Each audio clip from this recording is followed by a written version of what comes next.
Jean-Marc. Donc maintenant, pour cette partie sur l'intelligence artificielle vers de nouveaux métiers, point d'interrogation, nous avons invité Frédéric Barbaresco de Thales. Monsieur Barbaresco, vous êtes spécialiste de systèmes opérationnels de senseurs intelligents et d'ingénierie augmentée. Vous avez reçu un prix de l'OTAN et le prix Aimé Poisson de l'Académie des sciences, entre autres. Et vous êtes membre émérite de la Société de l'électricité, de l'électronique et des technologies de l'information et de la communication, où vous présidez le club Ingénierie des systèmes d'information et de communication. Nous retrouvons aussi dans cette partie, je ne les représente pas, Anne-Laurent et François-Marie Le Saffre. Et au moment du débat, nous accueillerons François Bacon, inspecteur pédagogique régional en sciences et techniques industrielles. À toi, Jean-Marc. Voilà, donc, j'invite Anne-Laurent à nous rejoindre. Et dans cette partie donc, sur vers de nouveaux métiers, il y a une question assez importante qui nous a paru importante, c'est l'intelligence artificielle, les prises de conscience nécessaires. Donc, je vais laisser Anne nous en parler. Ouais, merci beaucoup. Alors effectivement, on en a déjà dit quelques mots et vous allez voir qu'il y a des choses qui se rejoignent en même temps que, en fait, il y a des choses qui se passent. Donc on en a parlé, hein, il y a des défis autour de l'intelligence artificielle. Il y a un lien avec la science des données et on sait qu'il y a une massification des données actuellement. C'est un lieu commun. En même temps que c'est pas seulement les données qui sont de plus en plus massives et complexes, c'est aussi tous les traitements. Et ça fait que quand on s'attaque à l'intelligence artificielle, on va revenir après, à la science des données et à leur exploitation, en fait, on se retrouve dans un monde qui combine des enjeux mathématiques, des enjeux informatiques, des enjeux aussi juridiques, des enjeux d'éthique, des enjeux de choix de ce qu'on veut faire ou de ce qu'on ne veut pas faire. Et se pose alors, en fait, une question, une première presque, une question de terminologie. Et c'est assez rigolo, en fait, de regarder l'histoire des mots ces dernières dizaines d'années. On pourrait même remonter à l'histoire de l'Antiquité autour des ontologies, des sciences qui se sont développées au fur et à mesure. Et les mots, alors, j'avais mis au début, est-ce que les mots ont encore un sens? Mais finalement, ce qu'il faut retenir, c'est que les mots qu'on utilise derrière l'intelligence artificielle, et ça a donné lieu à quelques questions, on y reviendra sans doute plus tard, en fait, de plus en plus, les concepts se sont intriqués en même temps que de plus en plus, les personnes, avec leurs expertises, travaillent ensemble et du coup, démêler ce qui relève vraiment d'un cœur IA, ce qui serait de la science des données, ce qui serait du big data, ce qui est de l'algorithmique, ce qui serait de la digitalisation ou de l'informatisation, de l'automatisation, n'est pas si simple. Donc, gardons ça en tête. C'est peut-être pas si grave qu'on n'ait pas tous les mêmes définitions, mais par contre, ce serait très grave qu'on pense avoir ou devoir avoir tous les mêmes définitions, en même temps que certains mots, en fait, c'est comme, voilà, ne nous aident pas, puisque, par exemple, alors là, j'ai mis des mots en anglais, et je m'en excuse, mais Big Data, par exemple, avec ce big, alors qu'il a été montré tout à l'heure qu'il y avait plusieurs V, plusieurs complexités derrière ce big data. Ce qu'il faut voir, c'est qu'à un moment, les ordinateurs et les systèmes n'arrivaient pas à répondre soit à la massification des données ou alors au fait qu'elles arrivaient de plus en plus vite et ce genre de choses.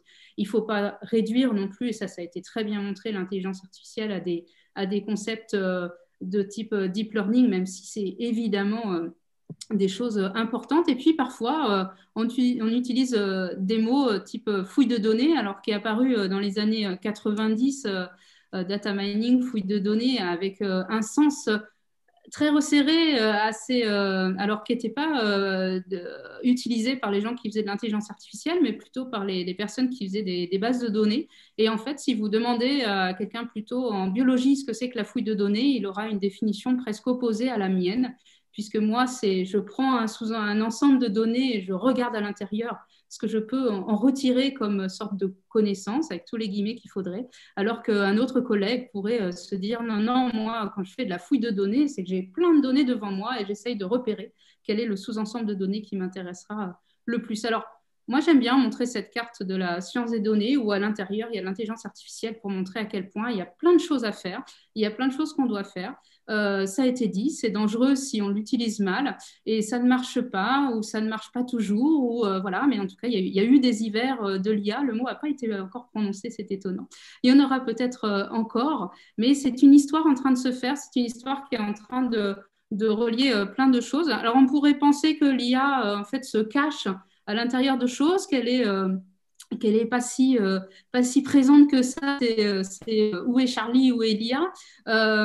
Est-ce qu'elle doit rester cachée? Est-ce qu'elle est visible? Est-ce que c'est complexe ou compliqué? Complexe, moi j'en suis sûre. Compliqué, sans doute parfois, c'est à débattre, mais il y a des choses à montrer, il y a des choses dont on doit s'emparer qui ne sont pas peut-être aussi compliquées que ça, mais toujours montrer la complexité me semble important pour montrer que est-ce que ça relève des maths, est-ce que ça relève de l'informatique, sans doute de tout en même temps, et c'est une bonne nouvelle parce que quand on veut s'attaquer à des problèmes et des vrais, c'est souvent complexe, et même, il y a même de l'IA quand on cherche Charlie, puisque j'ai trouvé en préparant cette présentation, ce petit robot qui nous aide à retrouver Charlie.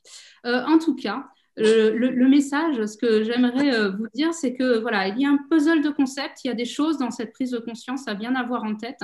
Il faut, ça a été dit aussi dans les questions, il faut qu'on préserve l'impact environnemental. Hein, l'enfer étant pavé de bonnes intentions, soyons des citoyens éclairés par rapport à la responsabilité, ça a été dit, hein, dans le traitement des données et dans tout ce qu'on fera avec l'IA. C'est pas magique, c'est scientifique, c'est de la connaissance, ça s'apprend, ça se montre. Évidemment, derrière ces connaissances, il y a des choses qu'on ne sait pas, comme dans plein d'autres domaines, mais ce ne sera certainement pas une seule matière, un seul domaine, un seul expert qui va pouvoir maîtriser tous ces concepts-là.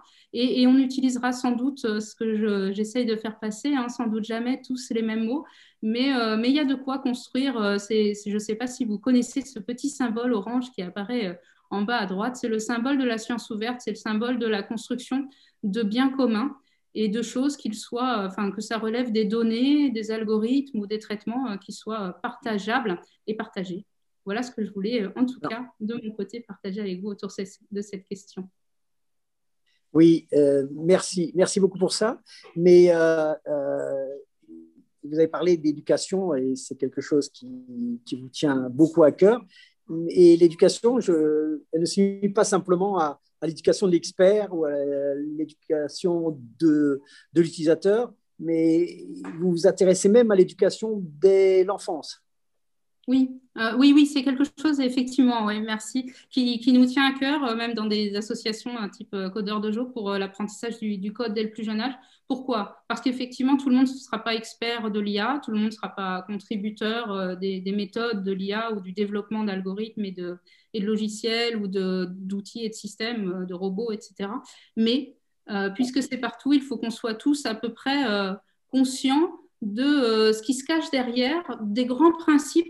Ils sont finalement presque tous assez intuitifs. On peut les montrer. On peut les montrer à tous les âges de la vie, je pense. À partir du moment où un enfant s'émerveille et commence à parler, il peut comprendre des choses parce que c'est aussi, ça s'appuie sur des choses qui sont de l'ordre de fonctionnement qu'on connaît ou qu'on apprend quand on apprend la biologie à l'école. Mais en tout cas, oui, c'est important qu'on cultive ça mais ça a été dit, pour qu'on connaisse les limites, les biais et aussi les opportunités. N'ayons pas peur non plus. D'accord. Alors, peut-être avant que vous terminiez complètement votre exposé, je vous demande un petit résumé, parce que le titre de votre intervention a été « Les prises de conscience ». Oui. Si on devait dire, là, concrètement, quelques prises de conscience que nous devons vraiment garder en mémoire et sur lesquelles s'interroger au quotidien. Alors oui, rappelons-nous qu'à la fois les mots ont un sens, mais qu'ils n'ont pas le même sens pour tout le monde. Cette terminologie est importante. Rappelons-nous qu'on n'a pas besoin d'être tous experts, mais qu'il y a vraiment besoin que tout le monde soit informé et cultivé autour de ces questions-là. Et ne résumons pas l'informatique, l'IA et toutes ces choses-là aux mathématiques, puisque c'est bien plus large et qu'il faut vraiment qu'on s'en empare de manière multi-points de vue. Merci beaucoup, Anne. Donc là, nous avons vu le côté un peu éducatif. Je vous propose maintenant de rejoindre Frédéric Barbaresco, de bien vouloir nous rejoindre, qui lui est dans le thème les métiers. Quels sont vraiment les métiers qui aujourd'hui sont en train de bouger et concrètement, quels sont ces métiers qui vont changer notre avenir et peut-être changer complètement le monde du travail dans les périodes qui viennent. Alors, juste avant de donner la parole à Frédéric Barbaresco, un petit film d'introduction.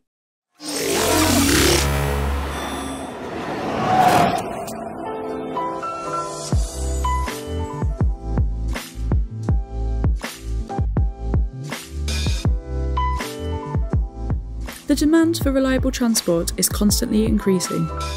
Railways are expected to grow up to 40% over the next 20 years, providing longer running hours and more passenger journeys. In contrast, rail operators and maintainers are challenged to control and streamline operational and maintenance expenditure. Digitalisation is one opportunity to manage costs and optimise revenue. Research has shown that companies that rely on data-driven decisions are likely to boost revenue by as much as 30%. Data is everywhere. Big data. Existing systems are already producing huge volumes of data from a large variety of sources with an incredible velocity.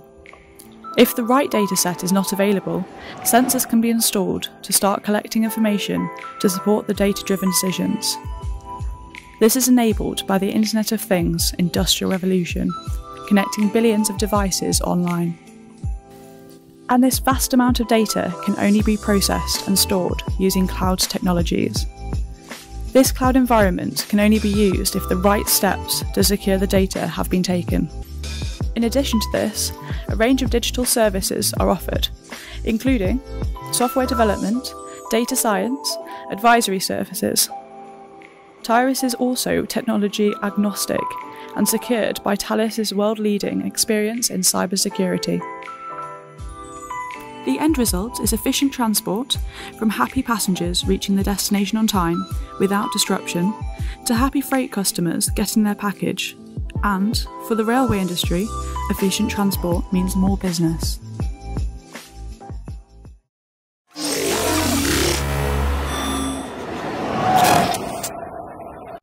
Merci beaucoup pour ce film. Donc, Frédéric, est-ce que Frédéric nous rejoint? Bonjour, vous m'entendez? Oui, ça y est. Bonjour Frédéric. Bonjour.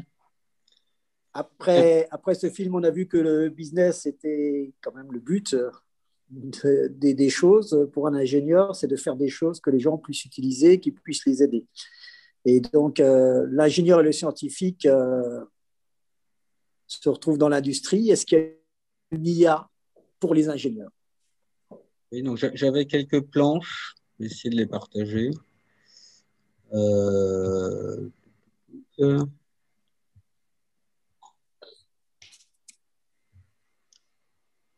Est-ce que c'est bon? Oui, il faut le mettre en plein. Voilà, parfait. Voilà. Là, c'est bon.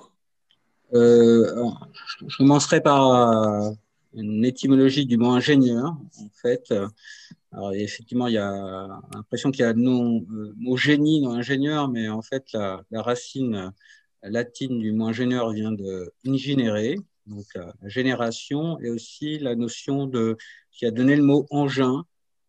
Donc, ce qui est important pour l'ingénieur, c'est de fabriquer des engins. Et cet aspect fabrication, et c'est là où l'intelligence artificielle va intervenir, parce qu'elle va nous aider à mieux définir le design de ces engins, de ces fabrications humaines.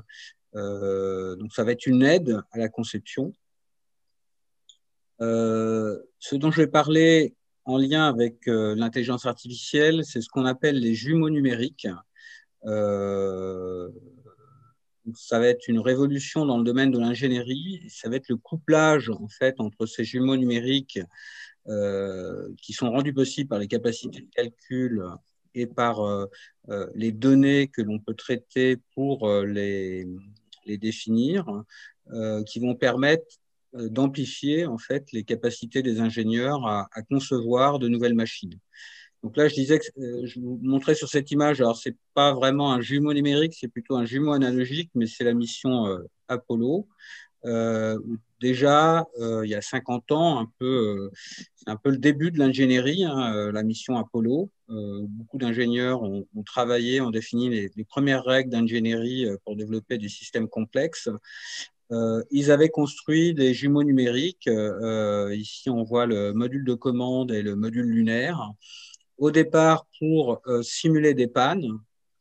Et d'ailleurs, ils ont eu à se servir de ce jumeau numérique pour les pannes au niveau de la mission Apollo 13, où ils ont essayé de resimuler les pannes qui étaient arrivées. Alors, de façon plus moderne, maintenant, le Digital Twin, on le voit apparaître en couplage avec l'intelligence artificielle. Donc, on parle d'ingénierie centrée données. Hein, donc, c'est un peu le mot d'ordre qu'a lancé Thierry Breton. Là, on a un peu perdu la guerre des données personnelles. En revanche, les données industrielles vont être une chance pour l'Europe parce que nos industriels ont une grande quantité de données et on va pouvoir les exploiter pour améliorer l'ingénierie des systèmes, pour optimiser le design de ces nouveaux équipements. Et derrière, on retrouve des outils. Alors, on a parlé beaucoup d'IA hybride. Là, on parle de modèles, de ce qu'on appelle des surrogate modèles hybrides. Alors, qu'est-ce que c'est un surrogate modèle? On peut l'utiliser à deux niveaux. Alors, soit vous avez un modèle analytique de votre système, mais ce système analytique n'est pas parfait parce qu'il ne modélise pas tous les défauts. Donc, on va utiliser l'apprentissage pour rajouter une couche d'apprentissage pour améliorer la représentativité du modèle. Hein, donc, ça rejoint un petit peu le thème précédent sur les modèles météorologiques. Et puis, le surrogate modèle aussi, c'est de remplacer un modèle analytique par un réseau de neurones donc qui va apprendre la fonction de transfert. Hein. Donc, dans ce cas-là, le réseau de neurones, c'est un interpolateur universel très non linéaire qui va dépendre du nombre de couches que l'on va mettre et qui va pouvoir remplacer le modèle analytique par un modèle surrogate qui va pouvoir tourner plus vite. Donc, si le modèle tourne plus vite, on va pouvoir passer du temps à optimiser le design de l'équipement. Voilà le couplage et l'utilisation de ces jumeaux numériques. Et ces jumeaux numériques vont être utilisés dans les différentes phases et les différents métiers de l'ingénieur. Dans la phase de développement, donc là, ça va être l'ingénieur qui va faire le design de l'équipement. En support du client, donc là, c'est tout ce qui est maintenance prédictive. Et le film précédent l'illustrait un peu dans le domaine du ferroviaire.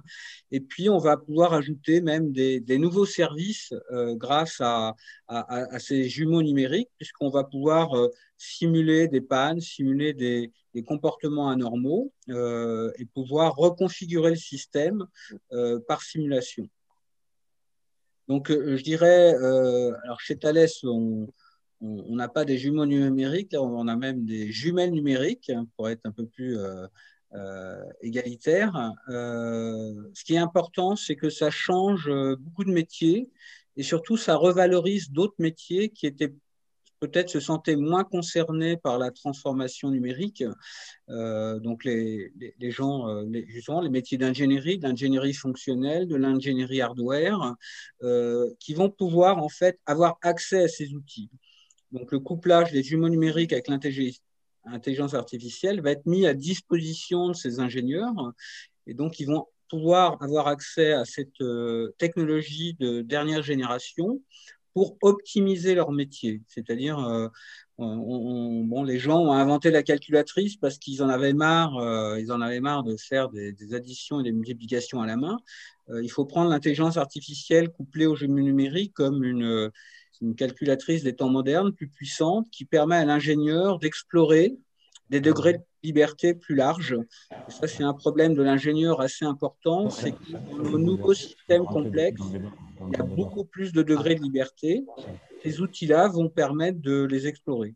Donc, c'est vraiment une chance pour notre industrie, puisque ça va attirer les jeunes aussi vers nos métiers plus traditionnels, que sont l'ingénierie des équipements, l'ingénierie des systèmes. Je terminerai sur deux citations de personnes qu'on a déjà citées aujourd'hui, Michel Serres et Henri Bergson. Je pense que c'est un peu un biais d'essayer de définir ce qu'est l'IA. En fait, une façon de faire, c'est de définir, comme le donne ici Michel Serres, donc je vous laisse dire la citation, mais c'est de la caractéristique de l'humain, c'est par essence d'être déprogrammé, d'être non programmable. C'est cette caractéristique-là qui est utile dans l'ingénierie, c'est-à-dire que l'IA va être un outil, comme la forge a été un outil pour les forgerons pour construire des instruments. C'est un outil pour aller plus vite, mais qui laisse une liberté à l'homme dans ses choix de conception, dans ses choix de réalisation. Et c'est ça qui est important, et je pense qu'il n'y a aucune peur à avoir. Donc l'intelligence artificielle ne remplacera jamais l'homme, mais elle l'aidera. On parle d'ingénierie augmentée, dans le sens où c'est un outil qui va permettre d'aller plus vite et d'explorer plus de combinatoires. Souvent, l'ingénieur s'arrête quand il a trouvé une solution. Pourquoi il s'arrête? Parce que ça coûte cher. On ne peut pas dépenser des mois d'études. Donc, quand on a quelque chose qui est à peu près compliant avec les demandes clients, on s'arrête. Alors que là, avec ces outils, on va pouvoir explorer des systèmes plus larges. Et puis, la dernière citation de Bergson, je terminerai là-dessus, c'est dans l'évolution créatrice, où en fait, il parle d'homo faber. En fait, la véritable intelligence de l'homme, c'est de construire des outils à faire des outils. Et donc, l'intelligence artificielle, ça va être simplement un outil supplémentaire pour être plus performant dans cet objectif. Merci beaucoup, Frédéric. Et là, je propose que François-Marie nous rejoigne. Et donc, François-Marie, le titre de ton intervention, c'est quels sont les chemins pour concourir à l'intelligence artificielle. Donc, j'ai presque envie de demander comment moi, ingénieur et scientifique, pensant être pas trop concerné, je dois me préparer. Y a-t-il de nouveaux savoir-faire, mais aussi de savoir-être? Est-ce qu'on peut mettre... Voilà. Merci, merci Jean-Marc. Alors, quand tu m'as posé la question, je me suis moi-même posé la question pour mon début de carrière, en fait, en tant qu'ingénieur. J'ai un diplôme d'ingénieur, comme beaucoup autour de la table. Et en fait, j'ai choisi de travailler dans le domaine de l'intelligence artificielle. Alors, c'était au millénaire précédent, dans le deuxième été. Et ce qui m'avait attiré là-dedans, c'est le projet de l'intelligence artificielle en tant que discipline scientifique et quelque part de comprendre comment est-ce qu'on fonctionne, en fait.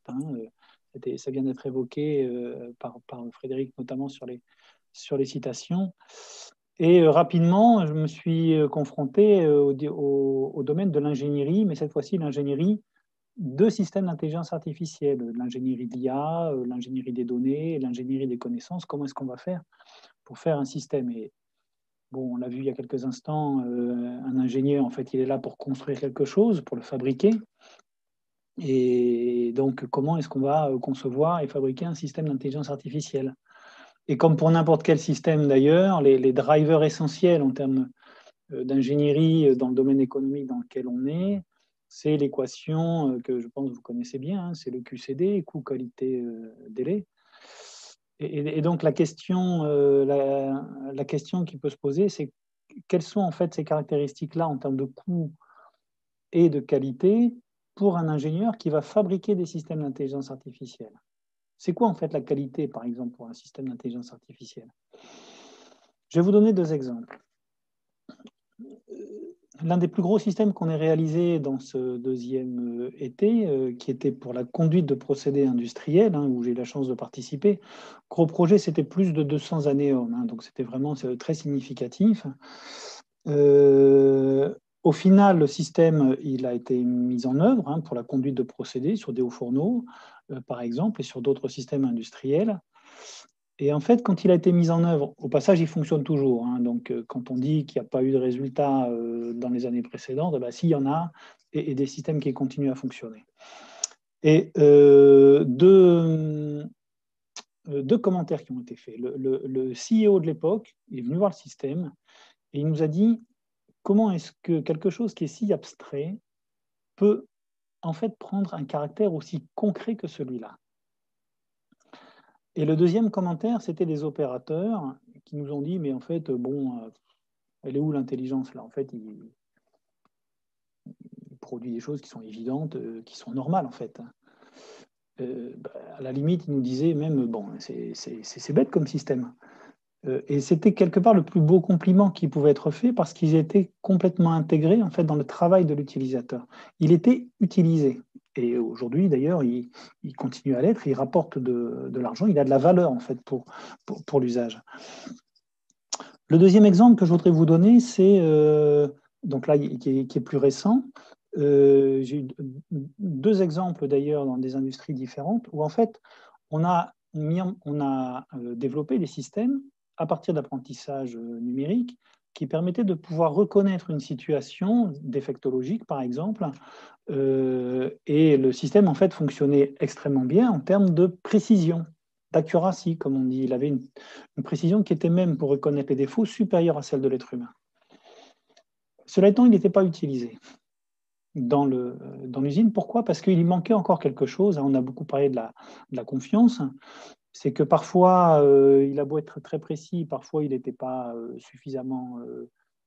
on n'était pas sûr en fait qu'il donne la bonne solution. Et donc, il y avait une nécessité d'une intervention humaine par derrière pour aller quand même aller vérifier que tout marchait bien. Donc, quand on regarde les qualités attendues d'un système intelligent, on peut aussi les résumer de cette façon-là, c'est-à-dire qu'il faut qu'il puisse être utile, qu'il rende un véritable service en termes de valeur, mais aussi dans l'interaction qu'il peut avoir avec l'homme, qu'il soit d'une certaine façon transparent, au sens où il utilise le même langage que l'être humain. On ne s'en aperçoit pas. Moi, quand je discute avec l'un d'entre vous, je vais m'extasier tous les 5 minutes que vous êtes des personnes intelligentes. Je comprends votre langage, ça me paraît logique, je ne m'en aperçois pas quelque part. C'est pareil pour un système intelligent. On ne s'aperçoit pas qui c'est là. C'est un système donc, qui est simple, et vous savez comme moi comment il est compliqué de faire simple, et parfois d'ailleurs il est simple de faire extrêmement compliqué. Donc voilà un peu pour la partie qualité, on va dire. On vise à faire un système qui soit utile, qui rapporte de l'argent. Et pour qu'il soit utile, il faut qu'il soit utilisé, c'est-à-dire qu'il soit bien adapté à la tâche de l'utilisateur. Et pour ça, qu'il soit aussi utilisable, c'est qu'il soit bien fabriqué. Le deuxième critère, c'est le coût. À côté de la qualité, le coût, c'est le coût d'obtention ou de maintenance en fait, du système. Et là, je m'adresse plutôt à la dimension technologique de construction d'un système. Et moi, ingénieur, je vais devoir à un moment donné choisir dans les différentes technologies d'intelligence artificielle, et j'ai de la chance parce qu'il y en a beaucoup, laquelle va être la plus efficace. Je vais vous donner un exemple. Supposons que nous ayons à apprendre à la machine qu'au-delà de 18 ans, on est majeur. J'ai deux possibilités. Ou alors je code if âge supérieur à 18, alors majeur. Ou bien je peux prendre plein d'exemples sur Internet de personnes qui ont au-dessus de 18 ans, en dessous de 18 ans, les labelliser, comme on dit, les catégoriser, et utiliser un système d'apprentissage pour pouvoir reconnaître en fait cette classification et donc apprendre à la machine à la faire. Qu'est-ce que je vais choisir? Moi, en tant qu'ingénieur, je vais évidemment choisir celle qui est la moins coûteuse. Donc ça, c'est le deuxième driver que je vais utiliser dans cet arsenal et dans cette chance, c'est de pouvoir choisir dans l'ensemble des solutions qui sont proposées, quelle est la bonne. Et donc, un système d'intelligence n'est pas, on va dire, réductible à sa technologie d'apprentissage, par exemple, puisque c'est quand même celle-là qu'on utilise le plus aujourd'hui. Donc, en conclusion, quels sont les chemins pour y parvenir, pour y contribuer, quelles sont les qualités que nous, ingénieurs, de mon point de vue, devons mettre en œuvre, moi j'en dirais il y en a 3. La première, c'est de se plonger dans le métier, de bien comprendre quelle est la valeur des systèmes qu'on va réaliser par rapport à un métier donné. Et évidemment, la maîtrise des différentes technologies pour choisir la meilleure. Et enfin, la dernière, et qui est peut-être la plus importante, c'est de penser comment est-ce que ce système qu'on va construire va s'intégrer en fait dans l'environnement dans l'environnement cible. Merci beaucoup, François-Marie. C'est absolument frustrant parce qu'il y avait plein de sujets encore que j'ai voulu aborder avec toi, comme pourquoi il y a eu l'hiver, justement, on en a parlé un tout petit peu, Anne en a parlé, pourquoi est-ce qu'il y a eu l'hiver de l'intelligence artificielle, et en plageant Saint-Exupéry, qui dit l'avenir, faut pas le prévoir, mais il faut le permettre. Où se trouve l'IA dans tout ça. Mais on est malheureusement obligé de s'arrêter là parce que je voudrais introduire rapidement Monsieur Bacon, qui peut nous rejoindre, et je voudrais qu'il nous rejoigne dans ce qu'est le débat, qui est inspecteur académique en charge des sciences et technologies industrielles. Oui. Et donc, à ce titre-là, je pense qu'il doit avoir des questions pour cette partie du programme qui était les vers de nouveaux métiers, suis-je concerné? Donc, s'il avait une ou deux questions, et je pense qu'après, il va falloir qu'on passe très, très vite au débat final où M. Bacon restera avec nous. Donc, M. Bacon? Oui, merci. Merci d'abord de t'inviter, au travers de moi, d'inviter aussi l'Éducation nationale à cette manifestation qui est extrêmement importante et importante pour l'Éducation nationale, au regard de tout ce qui vient d'être présenté, de voir un peu tous les enjeux finalement sur lesquels aussi l'Éducation nationale et l'Académie de Toulouse doit répondre. Et au travers de ce qui vient d'être présenté, je dirais qu'à un niveau qui est, grosso modo, l'Éducation nationale forme jusqu'à des niveaux Bac plus 2 en moyenne, Bac général, Bac technologique, Bac professionnel, forme un certain ensemble de jeunes. Finalement, comment répondre à tout ce que vous venez de nous présenter en termes de besoins métiers? On a bien compris qu'au travers de ce qui est en train de se présenter, il y a un besoin important en termes de scientifiques, en termes d'ingénieurs. Comment finalement développer, accentuer finalement, je dirais, le flux d'élèves vers les formations qui amèneront évidemment, en termes sur le marché de l'emploi, les compétences dont vous avez besoin pour répondre aux enjeux d'aujourd'hui et de demain.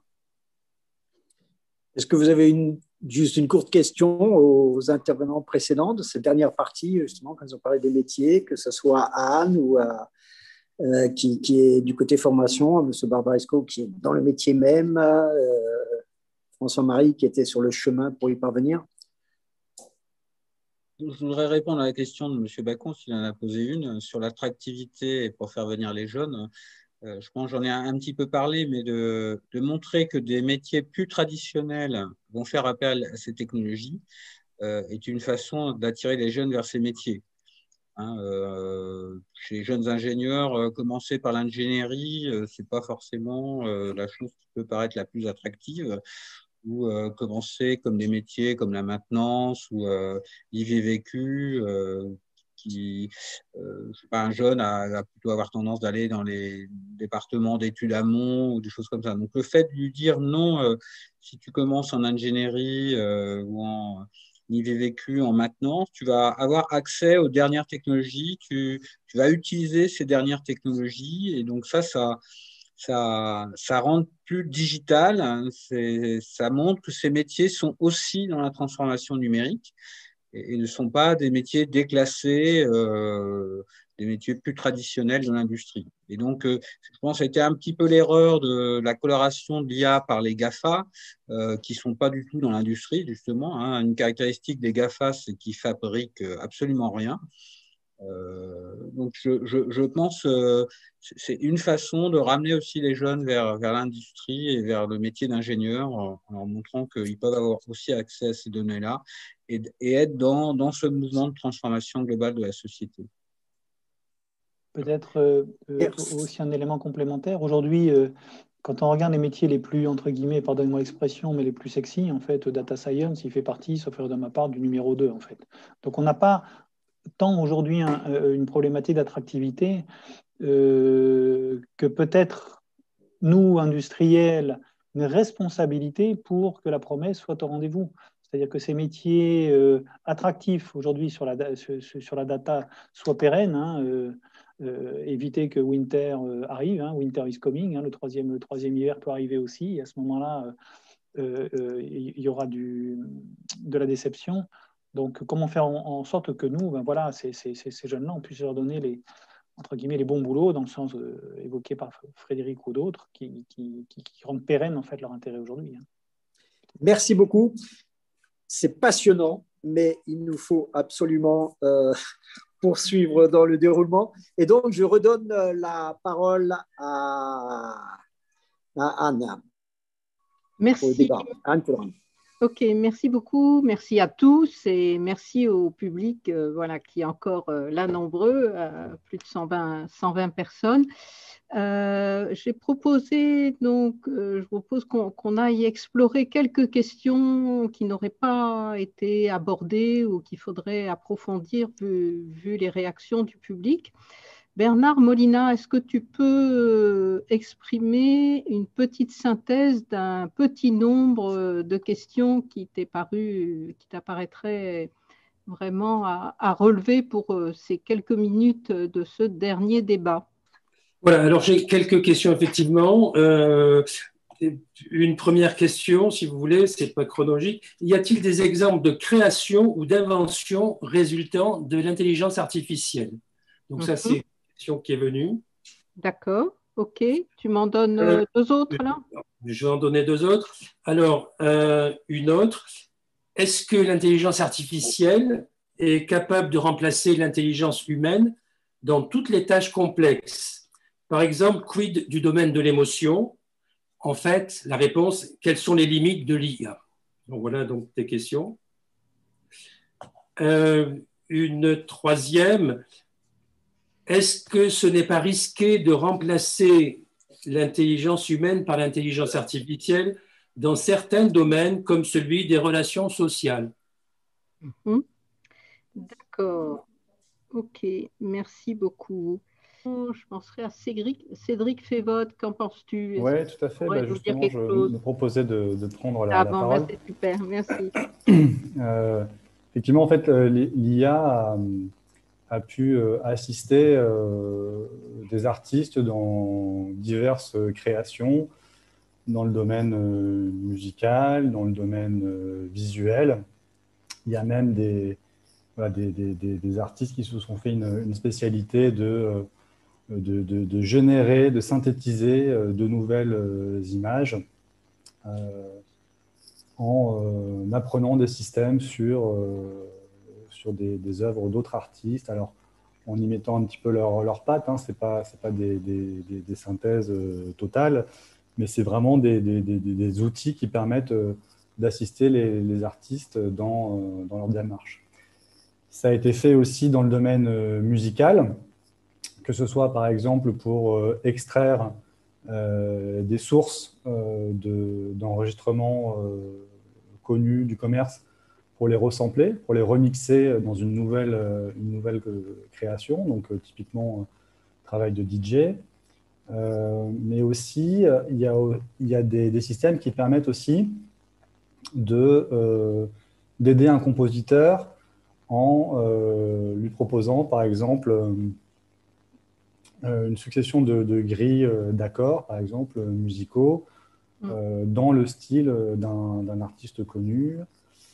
Donc, dans tous ces cas-là, vraiment, les IA sont des outils au service de l'artiste.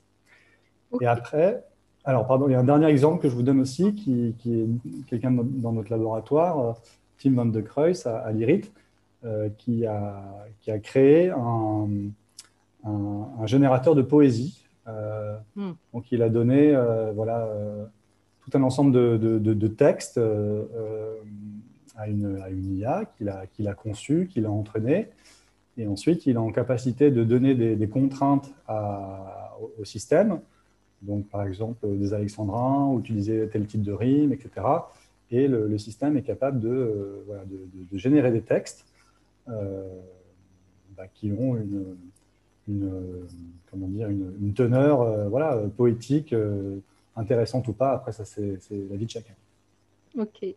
Merci beaucoup, Cédric. Alors, je vous propose une transition par rapport à la deuxième question, c'est-à-dire que dans ce qu'on lit chez des psychologues, psychanalystes, sociologues ou autres, c'est que cette question de l'IA, et on le sent dans cette question, enfin de façon subliminale sans doute, dans cette première question sur la création et l'IA, mais dans le fond, nous-mêmes, notre capacité à être singulier, individu, etc., on ne risque pas de se noyer, hein, non pas en tant qu'humain, mais même en tant que simplement individu. Hein.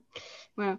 Et donc, certes, l'IA n'empêche pas de créer, d'assister à la création, mais comment un individu arrive encore à vivre sa singularité et son envie d'être, son envie d'agir, quels vont être, dans le fond, les aspects réconfortants pour rester dans l'agir et dans être soi-même.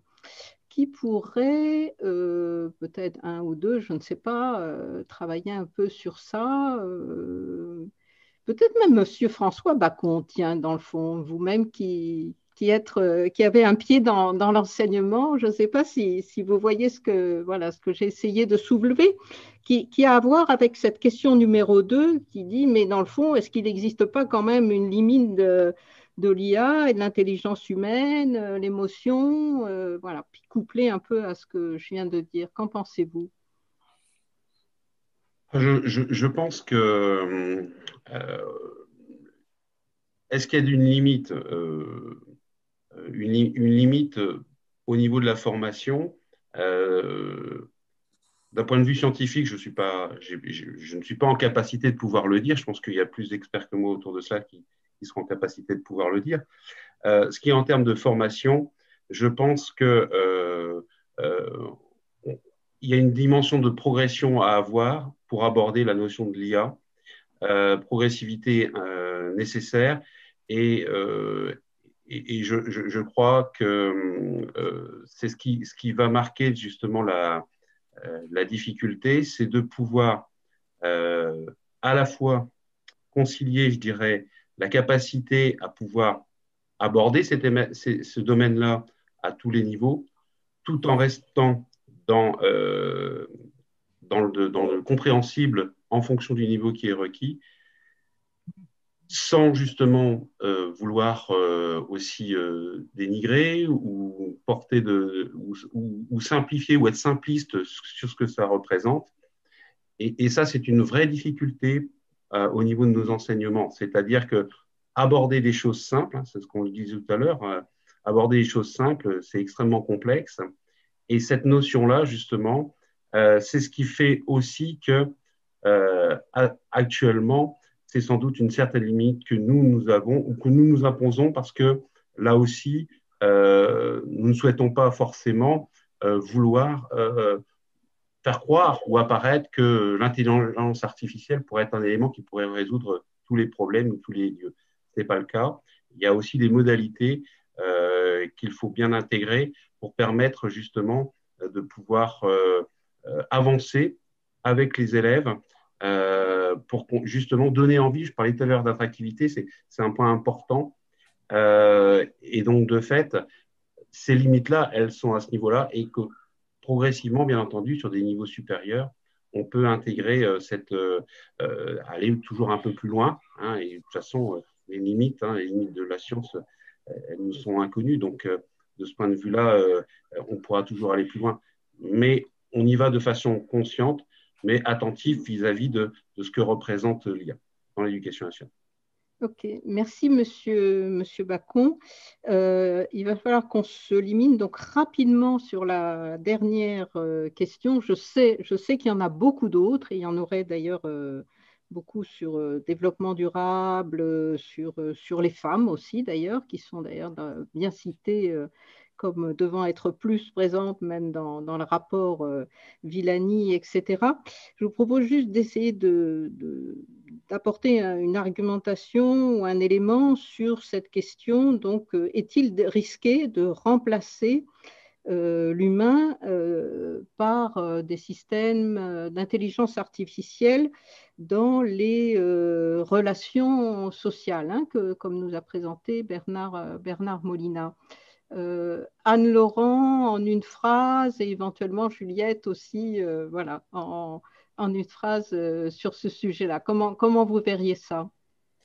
C'est compliqué. Alors, je vais essayer en une phrase. En fait, je crois qu'à chaque fois qu'il y a le mot remplacé, et à chaque fois qu'il y a eu le mot remplacé dans l'histoire de l'humanité, il y a eu des freins, il y a eu des choix, et il y a eu des choix plus ou moins voilà, en responsabilité, heureux ou malheureux, mais voilà, hein, des gens qui se sont battus contre le téléphone, des gens qui se sont battus contre les voitures, ça revient, et c'est normal, et c'est bon, parce que ça aiguise le sens critique des plus jeunes jusqu'aux adultes que nous sommes, mais voilà, je pense qu'il faut avoir ça en tête, et toujours pareil, avoir la culture qui fait qu'on comprend les phénomènes sous-jacents et que du coup on peut analyser et critiquer en bien et en moins bien les transformations et typiquement voilà, sur l'aspect émotion tout à l'heure on sait que de plus en plus ça va être utilisé, de plus en plus il va y avoir des systèmes automatiques, ils sont déjà là hein, dans les agents conversationnels qui voient si on est en colère ou pas, par exemple avec les signes de ponctuation, avec les emojis ou autres, qui commencent à reconnaître les signes d'ironie et puis voilà, un jour on montera dans sa voiture et si on n'est pas gentil avec sa voiture, elle ne démarrera pas, peut-être. Ok, merci Anne-Laurent. Juliette, une phrase, et puis il faut qu'on passe après à la synthèse par Li Huang. Alors, une phrase, moi j'aurais envie de répondre aussi à la question de la femme et des femmes dans l'IA. Oui, c'est très bien. Je fais un clin d'œil dans ce sens-là. Merci beaucoup. Merci, il y a des femmes dans l'IA et des Françaises de très grand renom. Hein. Moi, je suis toute petite dans ce panel, mais on peut citer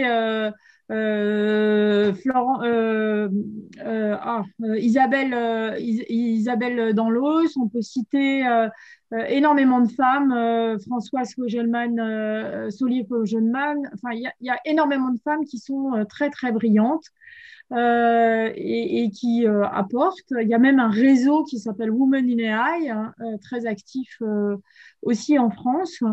Et sincèrement, moi qui ai démarré pareil au millénaire dernier en intelligence artificielle, un peu comme François-Marie, j'ai jamais souffert d'avoir été une femme dans ce métier-là. Donc, il n'y a aucun handicap ou aucune barrière. La seule barrière que je dirais, c'est plus dans la conception. Et typiquement, le fait d'appeler des assistants virtuels avec des noms de femmes et de leur donner des voix féminines systématiquement, ça contribue un peu à ce clivage.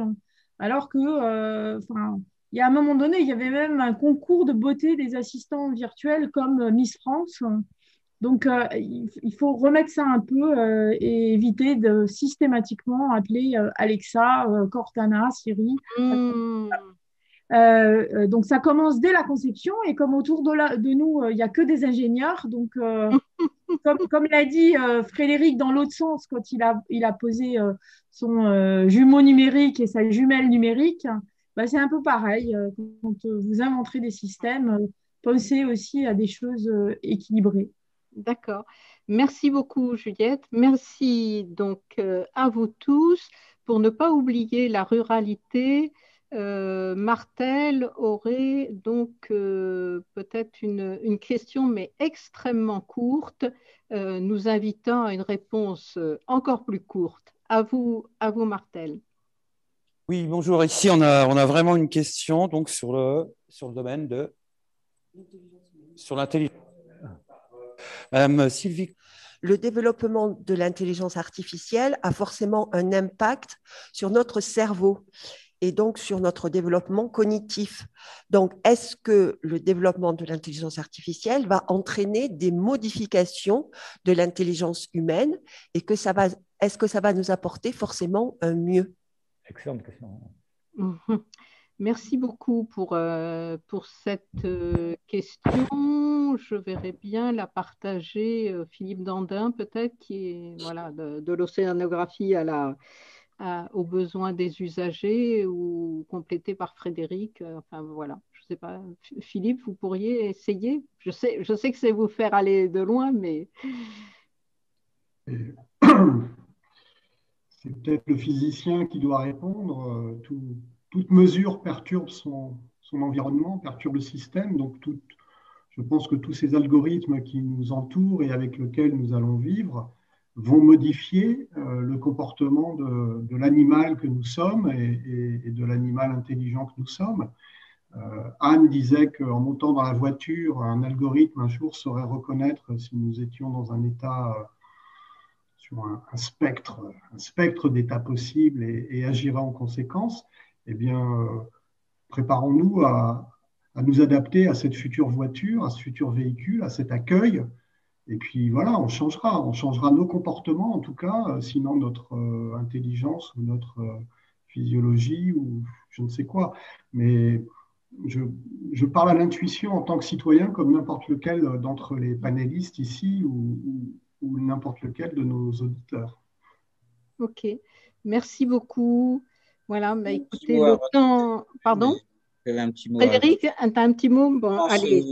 En tout cas, pour l'ingénieur, ça va lui libérer du temps pour des tâches à plus haute valeur ajoutée. Donc, voilà, donc c'est plutôt un plus. Il va avoir plus de temps pour réfléchir ça lui donne les moyens pour accélérer, explorer plus de solutions possibles. Hein. On a beaucoup parlé, même dans la création. Hein. C'est un assistant qui cherche en poésie ou en musique, il va proposer aux créateurs beaucoup de combinatoires et donc on a un accès à une plus grande complexité, mais justement c'est assez excitant pour l'intelligence humaine et voilà, donc l'homme va s'adapter et comme l'homme a horreur de s'ennuyer, il va transformer cet ennui en nouvelle création.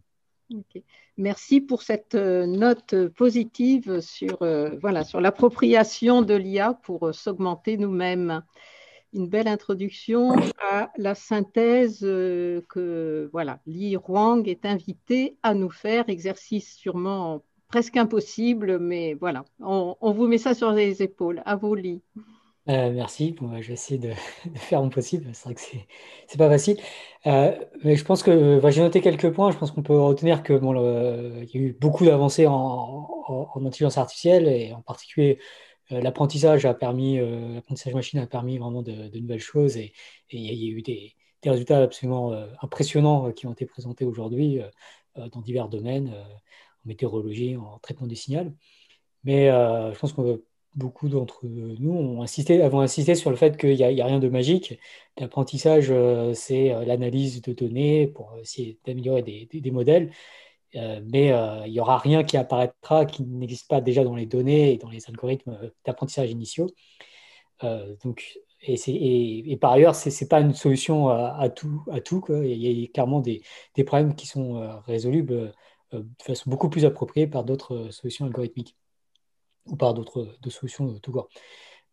Ceci étant dit, la révolution actuelle de l'intelligence artificielle tourne beaucoup autour des données. Donc, il y a un énorme enjeu autour des bases de données, de la qualité des données, de la quantité des données et la protection également des données. Donc, dans tout projet d'intelligence artificielle, je pense qu'il y a une importance importante à donner à quelles données seront collectées, est-ce qu'elles seront certifiées, et ainsi de suite. Ensuite, en termes un peu plus social, à l'échelle de la société, notamment, il y a beaucoup de conséquences auxquelles je pense qu'on s'attend tous, en particulier à des impacts importants sur le monde du travail, qui impactent aussi bien l'ingénieur que l'agriculteur, comme ça a été mentionné. Beaucoup de métiers dépendent finalement de l'information, de la manière dont l'information est traitée et peut être collectée et transmise. Donc, clairement, ça a un impact sur énormément de métiers différents. Et du coup, c'est important de réfléchir à une transition, essayer de ne pas être pris par surprise et de faire en sorte que les choses se passent aussi bien que possible. Et ça passe beaucoup par la formation, comme ça a été signalé. La formation à tous les niveaux, je pense, à tous les âges, mais des jeunes aux personnes déjà plus établies dans leur métier. Je pense insister à nouveau sur le fait que tous ces produits sont très, très présents à travers tous les domaines, mais également dans la vie quotidienne, à travers les téléphones. Et je pense que c'est du coup important qu'il y ait une sensibilisation à tous ces enjeux et à tous les risques potentiels qui se posent. Et du coup, c'est important d'accompagner également le grand public et les citoyens qui ne seraient pas des ingénieurs ou des gens très impliqués ou des chercheurs du domaine. Puis enfin, un troisième axe sur lequel j'aimerais insister, qui me semble avoir été mentionné quasiment tout le temps, c'est le problème de la confiance et de l'éthique. On a des systèmes qui apprennent par eux-mêmes. C'est difficile, beaucoup plus difficile avant de les contrôler, de les vérifier, d'être sûr qu'ils font toujours ce qu'on veut qu'ils fassent. Et également, et en particulier sur des questions plus subtiles d'éthique. En particulier, on a parlé pas mal des problèmes de protection des données, mais également des problèmes de biais, notamment des biais de genre ou des biais potentiellement raciaux. Et sur ce, j'espère avoir couvert suffisamment de ce qui a été dit. Merci beaucoup, Lee. Donc ici, cette GNI 2021 en Occitanie prend fin. Nous souhaitons que celle-ci vous ait été une belle rencontre, qu'elle vous a été enrichissante et vous donnera surtout l'envie d'apprendre encore plus sur l'IA à travers des livres, des cours et d'autres webinaires. Nous souhaitons que vous, les jeunes qui avez suivi cet après-midi, vous ayez l'envie de faire des études d'ingénieurs et scientifiques, et en particulier les jeunes filles dont nous avons besoin dans nos filières.